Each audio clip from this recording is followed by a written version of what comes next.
بسم الله الرحمن الرحيم. الحمد لله رب العالمين، والصلاة والسلام على أشرف المرسلين سيدنا محمد وعلى آله وصحبه أجمعين وعلى التابعين لهم ومن تبعهم بإحسان إلى يوم الدين، ثم أما بعد. السلام عليكم ورحمة الله تعالى وبركاته، وطبتم وطاب سعيكم وممشاكم، ومن الجنة تبوأتم منزلا.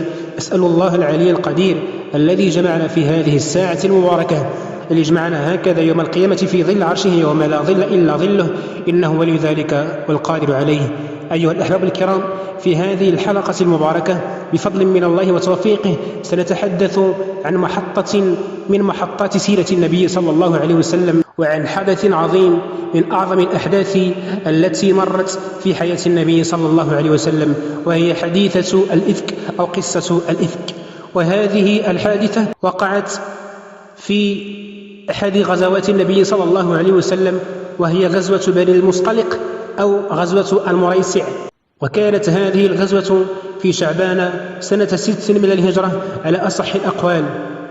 وملخص هذه الحادثة أن أمنا عائشة رضي الله عنها قد خرجت مع النبي صلى الله عليه وسلم في هذه الغزوة بقرعة أصابتها، وكانت عادته مع نسائه. فلما رجعوا من الغزوة نزلوا في بعض المنازل، فخرجت أمنا عائشة رضي الله عنها لحاجتها، ففقدت عقدا لها لأختها كانت أعارتها إياه، فرجعت تلتمسه في الموضع الذي فقدته فيه في وقتها. فجاء النفر الذين كانوا يرحلون هودجها، والهودج هو الذي كانت تحمل فيه أمنا عائشة رضي الله عنها وقتئذ. فحملوا هودجها فظنوها فيه، فحملوا الهودج ولم ينكروا خفته، لأنها رضي الله عنها كانت فتية السن لم يغشها ذلك اللحم الذي كان يثقلها.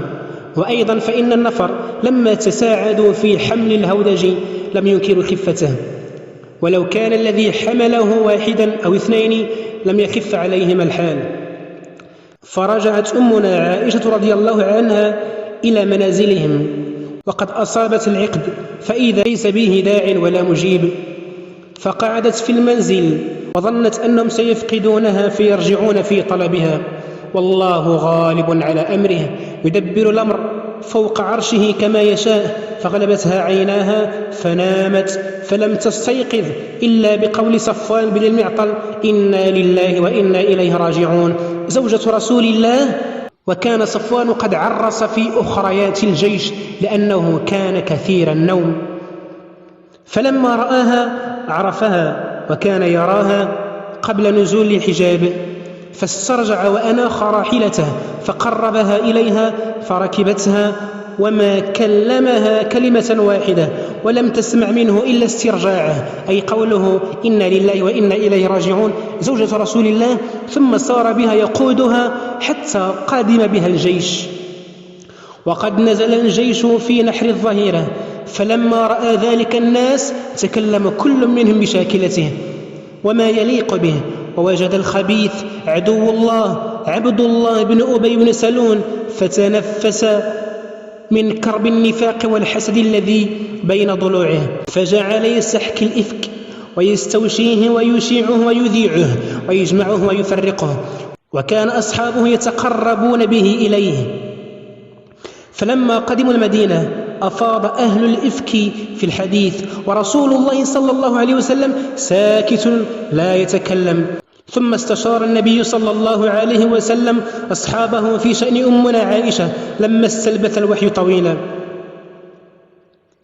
فأشار عليه علي رضي الله عنه أن يفارقها ويأخذ غيرها تلويحا لا تصريحا، وأشار عليه أسامة وغيره بإمساكها وألا يلتفت إلى كلام الأعداء. فقدم على المنبر يستنذر من عبد الله بن أبي، فأظهر أسيد بن حضير سيد الأوس رغبته في قلبه، فأخذت سعد بن عبادة سيد الخزرج وهي قبيلة بن أبي الحمية القبلية، فجرى بينهما كلام تثاور له الحيان، فخفضهم رسول الله صلى الله عليه وسلم حتى سكتوا وسكت. أما عائشة رضي الله عنها فلما رجعت مرضت شهرا وهي لا تعلم عن حديث الإفك شيئا، سوى أنها كانت لا تعرف من رسول الله صلى الله عليه وسلم اللطف والرفق الذي كانت تعرفه منه حين تشتكي. فلما نقهت خرجت مع أم مصطح إلى البرز ليلة، فعثرت أم مصطح في مرضها فدعت على ابنها، لأنه كان من الذين تحدثوا عن أمنا عائشة رضي الله عنها بهذا الإفك. فاستنكرت ذلك عائشة رضي الله عنها فأخبرتها الخبر، فرجعت أمنا عائشة رضي الله عنها واستأذنت رسول الله صلى الله عليه وسلم كي تأتي أبويها وتستيقن الخبر. ثم أتتهما بعد الإذن حتى عرفت جلية الأمر، فجعلت تبكي فبكت ليلتين ويوما، لم تكن تكتحل بنوم ولا يرقع لها دمع، حتى ظنت أن البكاء فاتق كبدها. وجاء رسول الله صلى الله عليه وسلم في ذلك فتشهد وقال: أما بعد يا عائشة، فإنه قد بلغني عنك كذا وكذا، فإن كنت بريئة فسيبرئك الله، وإن كنت ألممت بذنب فاستغفر الله وتوبي إليه، فإن العبد إذا اعترف بذنبه ثم تاب إلى الله تاب الله عليه. وحينئذ قلص دمعها، وقالت لكل من أبويها أن يجيب رسول الله صلى الله عليه وسلم عنها، فلم يدريا ما يقولان. فقالت: والله لقد سمعتم هذا الحديث حتى استقر في أنفسكم وصدقتم به، فلئن قلت لكم إني بريئة والله يعلم أني بريئة لا تصدقوني بذلك، ولئن اعترفت لكم بأمر والله يعلم أني منه بريئة لا تصدقني، والله ما أجد لكم مثلا إلا قول أبي يوسف قال: فصبر جميل والله المستعان على ما تصفون. ثم تحولت واضطجعت، ونزل الوحي ساعته، فسري عن رسول الله صلى الله عليه وسلم وهو يضحك، فكانت أول كلمة تكلم بها: يا عائشة أما الله فقد برأك. فقالت لها أمها: قومي إليه. فقالت عائشة إدلالا ببراءة ساحتها وثقة بمحبة رسول الله: والله لا أقوم إليه ولا أحمد إلا الله. والذي أنزل الله تبارك وتعالى في شأن الإفك وبراءة أمنا عائشة رضي الله عنها قوله تعالى من سورة النور بعد أعوذ بالله من الشيطان الرجيم: إن الذين جاءوا بالإفك عصبة منكم لا تحسبوه شرا لكم بل هو خير لكم، لكل امرئ منهم ما اكتسب من الإثم، والذي تولى كبره منهم له عذاب عظيم. لولا إذ سمعتموه ظن المؤمنون والمؤمنات بأنفسهم خيرا وقالوا هذا إفك مبين، لولا جاءوا عليه بأربعة شهداء فإذ لم ياتوا بالشهداء فأولئك عند الله هم الكاذبون.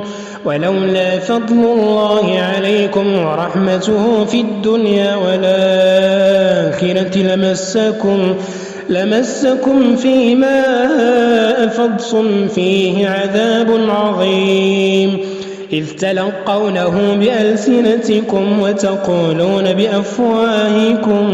وتقولون بأفواهكم ما ليس لكم به علم وتحسبونه هينا وهو عند الله عظيم. ولولا إذ سمعتموه قلتم ما يكون لنا أن نتكلم بهذا سبحانك هذا بهتان عظيم. يعظكم الله أن تعودوا لمثله أبدا إن كنتم مؤمنين، ويبين الله لكم الآيات والله عليم حكيم إن الذين يحبون أن تشيع الفاحشة في الذين آمنوا لهم عذاب أليم في الدنيا والآخرة والله يعلم وأنتم لا تعلمون ولولا فضل الله عليكم ورحمته وأن الله رؤوف رحيم. وبعد أن نزلت هذه الآيات المباركة براءة لأمنا عائشة رضي الله عنها جلد من أهل الإفك 3 وهم مصطح بن أثاثة وحسان بن ثابت وحمنة بنت جحش، جلدوا 80 جلدة تكفيرا لذنبهم، ولم يحد الخبيث عبد الله بن أبي بن سلول مع أنه رأس أهل الإفك والذي تولى كبره، إما لأن الحدود تخفيف لأهلها وقد وعده الله بالعذاب العظيم في الآخرة، وإما للمصلحة التي ترك لأجلها وهي قتله، وقد قتل في إحدى الغزوات. وهكذا وبعد شهر أقشعت سحابة الشك والارتياب والقلق والاضطراب عن جو المدينة، وافتضح رأس المنافقين افتضاحا لم يستطع أن يرفع رأسه بعد ذلك. قال ابن إسحاق: وجعل بعد ذلك إذا أحدث الحدث كان قومه هم الذين يعاتبونه ويأخذونه ويعنفونه. فقال رسول الله صلى الله عليه وسلم لعمر: كيف ترى يا عمر؟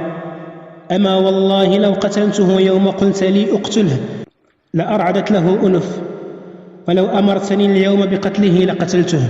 قال عمر: قد والله علمت لأمر رسول الله صلى الله عليه وسلم أعظم بركة من أمري.